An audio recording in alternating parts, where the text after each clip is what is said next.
Hi, and welcome to English-Fabule. Are you learning English? Great. Let's learn English with a very interesting story. Don't forget to subscribe, like, and comment. Let's get started. Think about the movie Goodfellas. There is a small part for a character called Fat Andy. The actor who played him was a police officer named Louis Ippolito. It seems strange. A police officer plays a gangster in a movie, but the real story is even stranger. 15 years after the movie came out, Ippolito went to prison for life. He was not a good police officer. He secretly worked for the Mafia for many years while he was wearing a police uniform. He helped them kill 8 people. He also gave secret police information to the criminals. So, a real bad police officer acted in a famous Mafia movie. This story shows that movies and real life are sometimes very close and sometimes very different. It can be confusing. Many people know about the Italian Mafia in America from movies. Films like The Godfather and Goodfellas are very famous all over the world. They show gangsters who kill people, fight other gangs, and make lots of money in illegal ways. But are these movies showing the truth about the real Mafia? Sometimes yes, and sometimes no. This text will look closely at the Mafia in popular movies and compare it to the real Mafia in history. We want to understand the difference between the stories on screen and what really happened. Why do so many people find Mafia movies interesting? It is usually not because they like real crime. Real criminals do terrible things and hurt people. But in movies, the Mafia often looks powerful, organized, and even stylish. Think about famous actors like Marlon Brando or Robert De Niro playing Mafia bosses. They wear expensive suits, live in big houses, and seem very respected even if they are feared. They talk in a special, serious way. Many people find this image or style very interesting. Famous lines like "an offer he can't refuse" come from these films. People admire the cool way the Mafia looks in movies, not the real violence and pain they caused. So, in this text, we will look at how movies show the Mafia and what was real. We will explore the history of the Mafia in America. How did it really start? How did gangsters become so powerful? What things that we see in the movies are true and what things are just made-up stories? We will compare the movie myths and the real facts. We will also see how these movies and stories have affected how people think about the Mafia even today. We will look at the true stories behind the famous films and characters. 2. The first gangsters. Many people think the Italian Mafia in America started in New York or Chicago, but the first big stories about the Mafia came from New Orleans, a city in the South. Many Italians came to America in the late 1800s. They left southern Italy because of problems with farming and money. By 1869, newspapers in New Orleans wrote worried reports. They said criminals from Sicily were controlling parts of the city. These new immigrants formed groups. They robbed people and sometimes killed them. Life was difficult for Italian immigrants.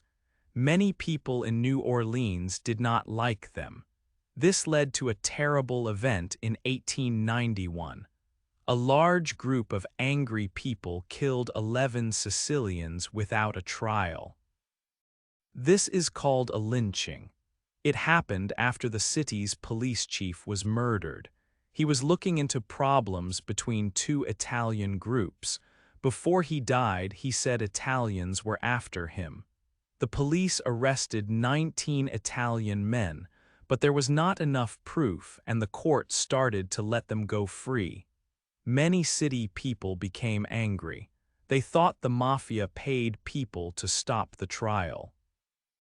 Even the city leader encouraged the angry crowd. After the lynching, newspapers wrote that it was the only way to stop the mafia. From this time, the media started to use the word mafia often. If an Italian person did something wrong, newspapers quickly called it mafia crime. But the name mafia was already known because of real crime problems. One early crime method was called the Black Hand. A short film was made about this in 1906. In the story, criminals send a letter to a shop owner. They demand $1,000. If he does not pay, they will hurt his daughter and destroy his shop. The letter has a drawing of a black hand. This was a real way criminals got money using threats. It is called extortion. This idea came to America with immigrants from southern Italy. There was another, cleverer way to get money. Criminals would cause problems for a business. Then they offered to protect the business owner from trouble. They asked for money for this protection. This plan was called pizzo. The name comes from a Sicilian word meaning beak. The idea was to wet one's beak, meaning to take a share. Gangsters took money regularly, like a tax for safety. This kind of organized crime started with Southern Italians in America. In New York, a man named Giuseppe Morello became important. Around 1905, he built a strong criminal group. He used the pizzo idea a lot. He made people pay money every week for protection. One man who worked with Morello was the idea for the character Don Fanucci in the movie The Godfather. The name Corleone is famous from the Godfather movies. It is also the name of a real small town in Sicily, near the city of Palermo. Some real early mafia leaders in New York, like Giuseppe Morello, came from this town of Corleone. 3. How to be a mafioso. Becoming part of a mafia family was not easy. First, your family history was very important. You needed to be Italian. Both your parents had to be Italian. Sometimes you needed family from Sicily. Someone like Henry Hill could work for the mafia for years, but he could never be a full member because his father was Irish. He was only an associate or partner. He could not be a made man.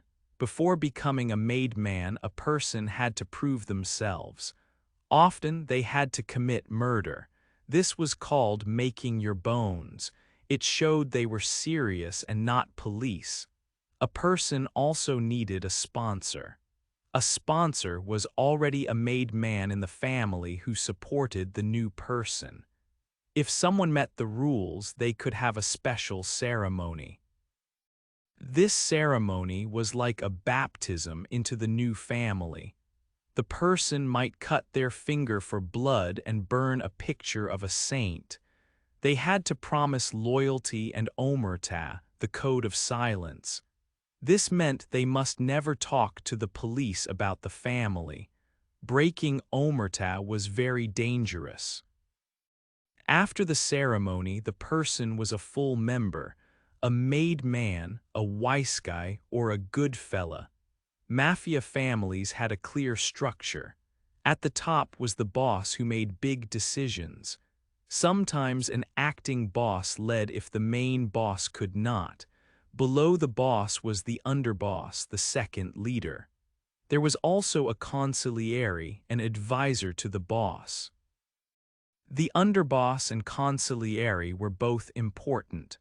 Below them were the capos or captains. Each capo led a team of soldiers. Soldiers did most of the work, including dangerous jobs. People who were not Italian, like Henry Hill or Mayor Lansky, could only be associates. They worked with the family and could be powerful like Lansky, who was important in Las Vegas. But they were never truly inside the family and could not become made men. Inside the family, a made man could stay a soldier his whole life, or he could try to become a capo or higher. It depended on being smart and loyal, but there were strict rules. For example, you could not kill another made man without permission from the boss. Breaking rules had serious results. The role of consigliere in movies like Tom Hagen in The Godfather was often different from reality. Hagen was German-Irish and a calm lawyer. Real consigliere had to be Italian-made men. They were often tough and involved in planning violence, not just giving advice. 4. Big Mafia Wars. There were strict rules in the Mafia. For example, killing a made man without the boss's permission was forbidden. Some gangsters paid with their lives for breaking this rule, but rules were often broken. Mafia history shows many times when even bosses were killed. Life at the top was dangerous. Big fights often happened between mafia families. One very big fight was the Castellamherce War in New York. It was a complicated war with many names and betrayals. The most important results were the rise of younger gangsters and Lucky Luciano. These younger men were called the Young Turks. They grew up in America, not Sicily. They had different ideas. For example, they were happy to do business with people who were not Italian. The older bosses did not like this. Lucky Luciano was young and smart. He gained the most power from the Castellamherce War. After the war, he helped create the Commission. This was like a big council for the Mafia. It had the bosses of the 5 New York families, the boss from Chicago, and the boss from Buffalo. The Commission tried to control the Mafia across the United States and stop big wars between families. Sometimes, important non-Italians like Mayor Lansky were allowed at meetings. The Mafia also had a special group for killing people. Newspapers called this group Murder, Incorporated.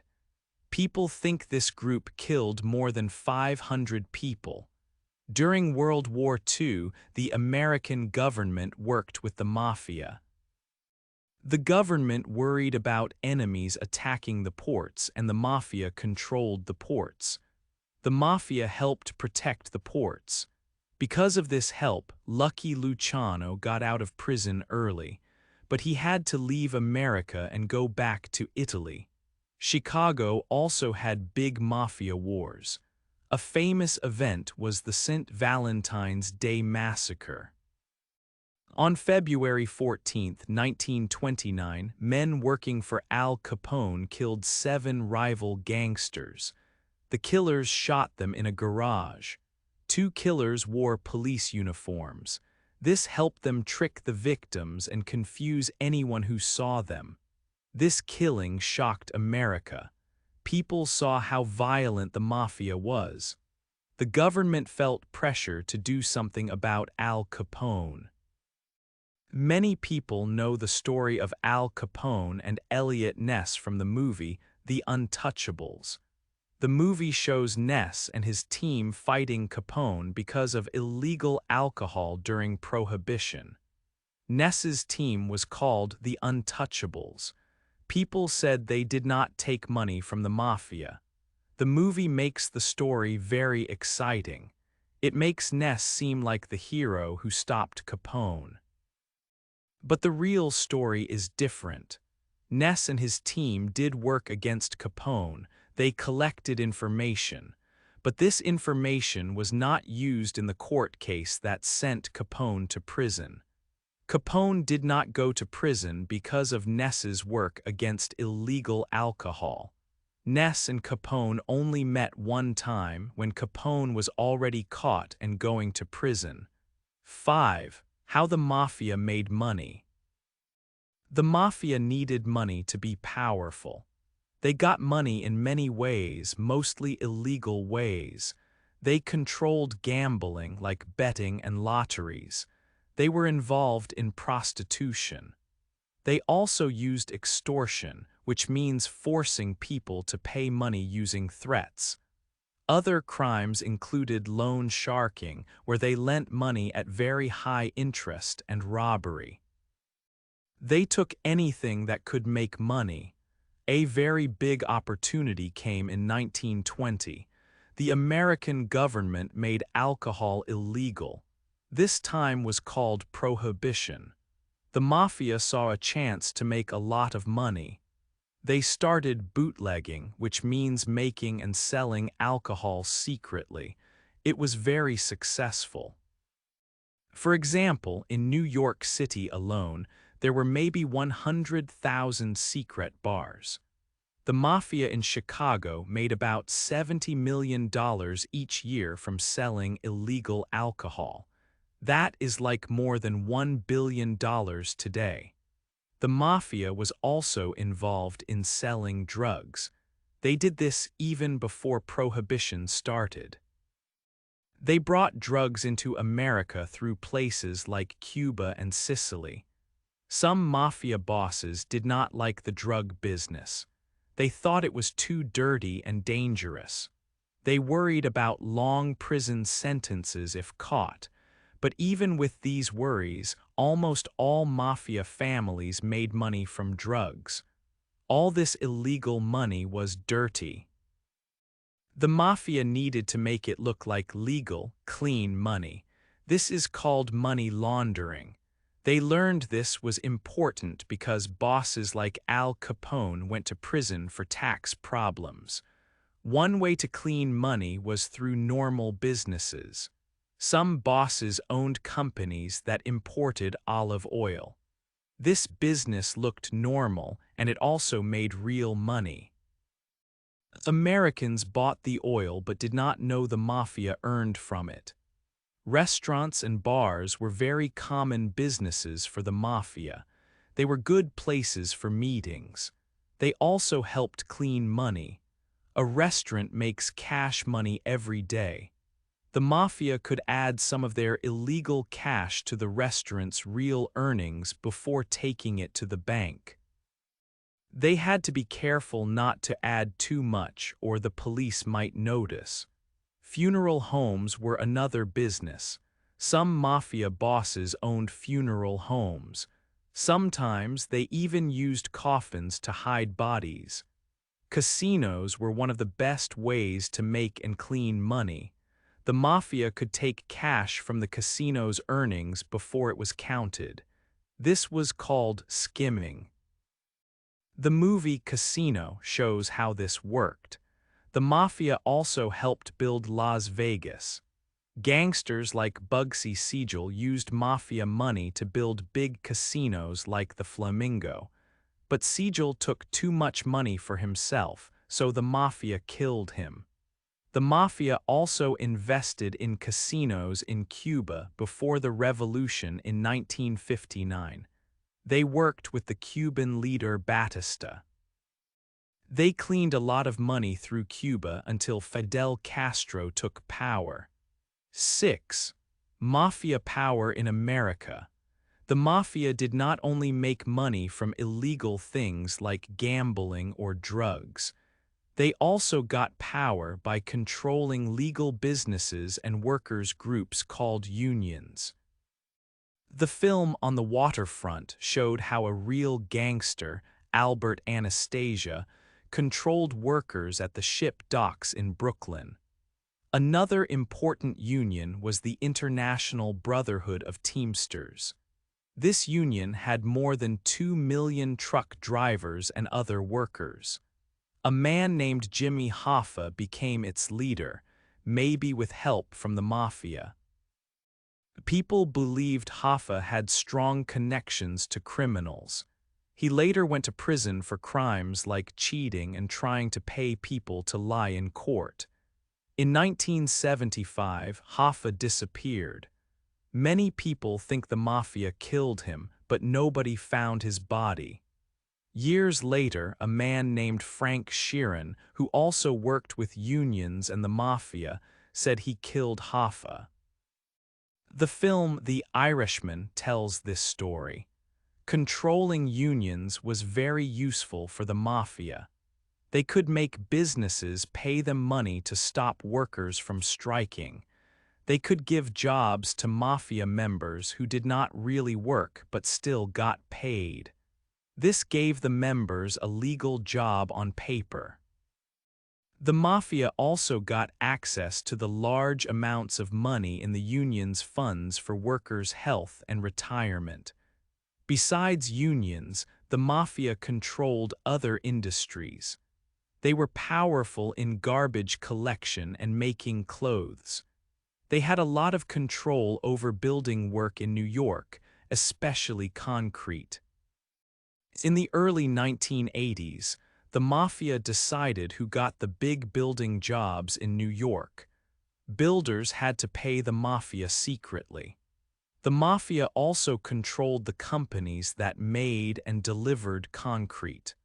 One boss said that no big building in Manhattan, not even Trump Tower, could be built without their concrete. This power came from controlling the unions for concrete workers and drivers. One gangster in the Godfather movie said, "Michael, we're bigger than U.S. Steel." This was close to the truth. Around 1985, the Mafia's business made more money than the entire American steel industry. It was maybe $50 billion a year. The Mafia also tried to control politics. Gangsters like Al Capone helped politicians win elections in Chicago. His men scared voters and caused trouble for other politicians. In New York, Frank Costello was known as the Prime Minister of the underworld because he had many connections to politicians. Some people even have an idea that the Mafia was involved in killing President John F. Kennedy. They think the Mafia helped Kennedy win the election, but then became angry when Kennedy's brother Robert started to fight organized crime harder. The man who shot Kennedy was killed by Jack Ruby, who had links to the Mafia. But there is no real proof that the Mafia killed the president. It is just an idea some people talk about. 7. Talking to the police. For a long time, the Mafia had a very important rule called omerta. This was the code of silence. It meant members must never talk to the police about the family or its crimes. Breaking this rule was the worst thing a mafioso could do, but this rule started to break down. Joe Valachi was the first important Mafia member to break omerta in a big way. In 1963, he talked to the U.S. government. His talks were shown on television all over the country. People learned many secrets about the Mafia. Valachi told everyone about the initiation ceremony, the leaders, the different jobs, and the crimes. He also made the name Cosa Nostra famous. This is what mafiosi called their secret group. It means our thing in Sicilian. Valachi talked because he was in prison and thought his boss wanted him killed. In prison, his boss gave him a kiss. This was not a friendly kiss. It was the kiss of death. It meant Valachi was marked to die because his boss thought he was a traitor. Before Valachi, there were government talks called the Kefauver hearings in the 1950s. These hearings also showed Americans how powerful the Mafia was. Later, other mafiosi started talking too. Henry Hill, whose life is shown in the movie Goodfellas, became an informant. He went into a witness protection program and told the police everything about his old partners. His story became a famous book called Wiseguy and then the movie. After Hill, many more Mafia members became informants in the 1980s and 90s. Even a top boss, Joseph Massino, started working with the police around 20 years ago. He was the first boss of a New York family to do this. He did it because he did not want to get the death penalty, and he wanted to protect his family's money and property. While some members broke the code of silence, the Mafia also tried hard to control its image in public. They did not like movies or TV shows that made Italians look bad. In 1961, people protested against a TV show called The Untouchables. They said it showed Italians unfairly. The protests were led by Mafia boss Joe Colombo. He also started a group called the Italian American Civil Rights League. This group held big rallies. It even got the government to stop using the words Mafia and Cosa Nostra in official reports for a time. The producers of the movie The Godfather also had problems. Joe Colombo's league and other groups sent angry letters and threatened the movie company. Someone followed the movie's producer and broke the windows of his car. But the Mafia liked the book The Godfather. So, the movie producer met with Colombo. They made a deal. The producers agreed to take the word Mafia out of the movie script. They also promised to give money to the league's charity. After this deal, all the problems stopped. Filming became easy, and some real gangsters even visited the set or acted in small parts in the movie. 8. The Mafia today. Mafia films often show difficult family problems. In The Godfather, Michael Corleone kills his brother Fredo because Fredo betrayed him. In The Sopranos, boss Tony kills Christopher, who was like a son to him. Movies like Donnie Brasco tell us that even your best friend might be ordered to kill you. Is this true in real life? Often, yes. Sometimes Mafia members killed their own cousins. Frank Costello, a famous boss, agreed to the killing of his cousin Willie Morty because Morty was talking too much. Family loyalty was important, but sometimes the rules of the Mafia were stronger. A very surprising story is the Franzese family. John Franzese was an important boss in the Colombo family. In the 2000s, his own son testified against him in court twice. This was shocking because a son went against his father, who was a very powerful mafioso. John Franzese was angry, but they later made peace before he died. John Franzese had another son, Michael.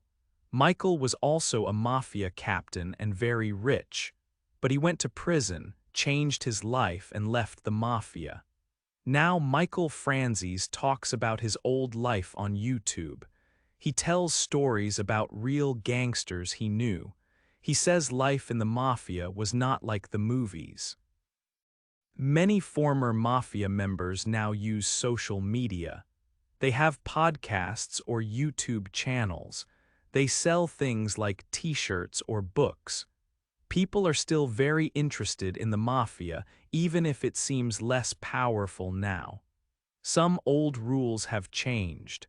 For example, the idea of a tough Mafia boss seeing a doctor for his feelings sounds strange. But Frank Costello, a big boss many years ago, really did see a therapist. People knew about it, but nothing bad happened to the doctor or Costello.